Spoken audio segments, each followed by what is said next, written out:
Hello, guys. I just recorded a whole video. They don't want this out, and for whatever reason the sound wasn't on there, and I'm trying to block out the sun at the same time.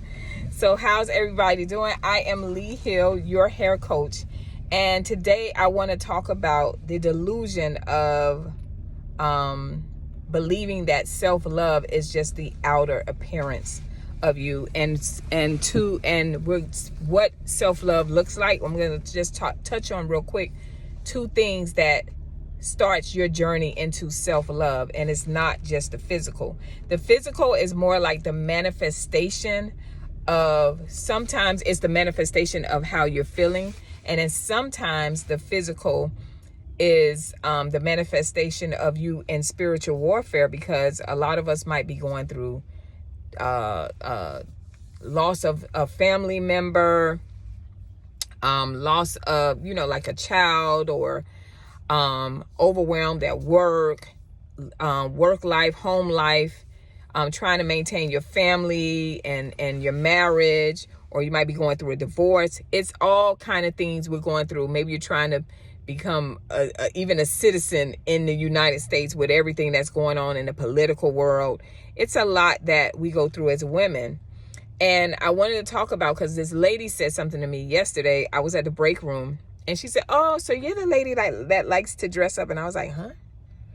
I said, "I'm the lady that likes, is that what I'm known for?" And she said, "Yeah." And she said, "We all walk around here casual. So who is it?" Because she was an island woman. She said, "Who is it that you're trying to impress?" I said, "Myself." And she said, "Oh," I said, "Sometimes people get dressed up because they might be going through a lot at their home, and they need to feel good about themselves, so they put on clothes to help them get out of whatever state that they're in at home. Or sometimes a person just loves themselves, and this is part of what they were taught or what they were raised to take care of themselves, no matter what is going on." And I think I'm in both of those categories. I was telling her, and she was like, "Oh," I said, "Yeah." And I was saying, you could be going through a lot of trauma, and people don't know, but they're looking at the outside and they're judging that. And I said, so for me, those are some of the reasons. There's a whole lot of reasons, but I like to dress nice. I like to look good. I don't look good all the time. I don't dress up all the time, but I try to do my best, because sometimes my life can get chaotic. Sometimes my life can get hard. I don't have a perfect life, right? And so I told her, but I said, but it starts on the inside. And so I'm telling you guys the same thing, is that we have to stop the delusion of, "Oh girl, I'm just tired of everything. I just took a break." And that is part of it. It is part of it to take care of your hair and get your nails done and all these different things. I'm not telling you not to do it, but that is not the work. The work starts from within, right? And so if you are one of those people that are having one of those days, or maybe you're depressed, or maybe you are battling suicide, because a lot of us are battling these things because of a lot of horrific things that have happened in our lives. Maybe our child was sentenced to prison for life. Nobody talks about the mothers, right? And nobody talks about the fathers, but we talk about the women, right? And so there's so many reasons why we look at self-love in one way, but that's really not, it's just not one part. That's what I'm saying. So the two things I want to talk about today really quick with you guys is, one, stop criticizing yourself. Have grace. That is a part of self-love. Stop criticizing yourself. And we can do it, ladies.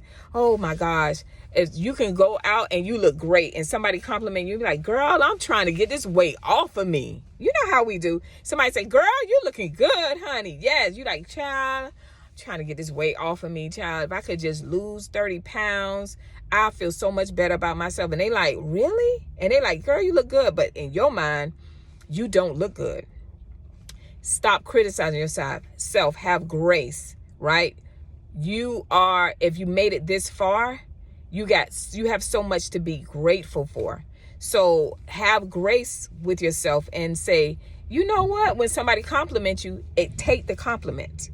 Don't tell them where you got the outfit from. Girl, I got Shein for $20. No, take the compliment, say, thank you, girl. I try. I try to do my best. So you can stay humble and accept the compliment. A lot of us don't even know how to take blessings. We don't know how to take help because we're always being the savior in so many things. And God, like, no.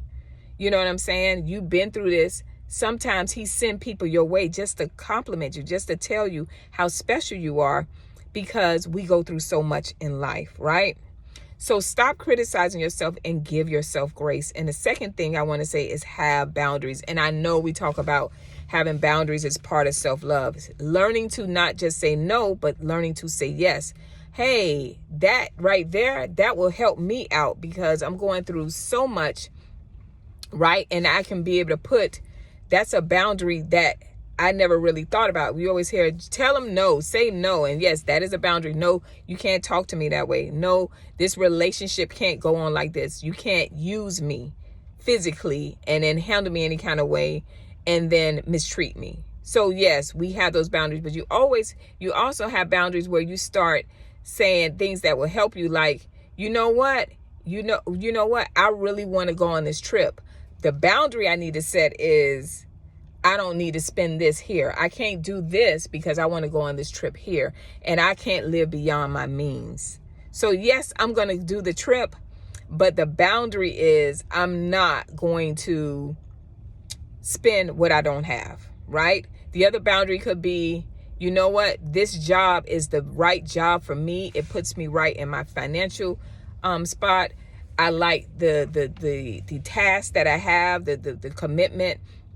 It's not taking too much from me. I'm going to say yes to this job, and it's going to take the pressure off me. I don't have to have all this overhead. Maybe you were an entrepreneur. Those are boundaries that we need to set and we need to be realistic about. And I'm talking about this real quick because I got to go in because I'm running late, but I thought that the video was playing.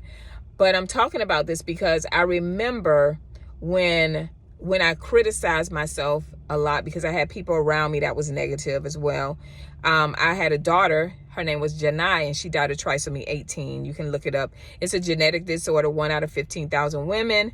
And they have all kind of deformities. They're normally stillborn, and then they eventually passed away. So Janai was here for 8 months, and she died in my ex-husband's arms. So it was a very traumatic situation. On top of that, I was battling postpartum. So I was battling depression. I was battling suicide. You know, I just was going through a lot. And I would go to church and people would be like, oh, hey, girl, you looking good. Nobody asked about how I was feeling. Nobody asked my ex how they was feeling. They was just like, don't really talk to her. Because, you know, when you have something like that happen, people just don't know what to say. And I remember it was like about 1.5 years and I was going through this. And I was like, how long are you going to keep doing this? You got to get out of this space. And I remember watching something. Maybe it was a evangelist or somebody teaching. And she said, just say one good thing about yourself every day. Look in the mirror and you say one good thing. And you say that to yourself every time you go into that bathroom. Look in the mirror and say it to yourself. And then she said the next day, try 2 more things. And I started doing that. And then I was like, what makes me feel good? I like laughter. So I started watching comedy shows, Bernie Mac, stuff like that. And I would laugh and laugh and laugh. And it actually took me out of that. I stopped criticizing myself. And then the addiction to always being negative to myself and always criticizing myself and not having grace for myself, I created a habit of being positive and speaking life into myself. And I got out of that depression. Yes, I went to therapy, but I got out of that depression because of the fact that I was fighting internally. If you don't do the work internally with yourself, the outside world of you and the inside world of you will meet, and it will be a catastrophe because people are going to realize you're not in your true authentic self. You out here living a lie, stunting in front and buying $100, $200, $600 weaves and wigs and all this stuff and walking around one way, and inside you are dying.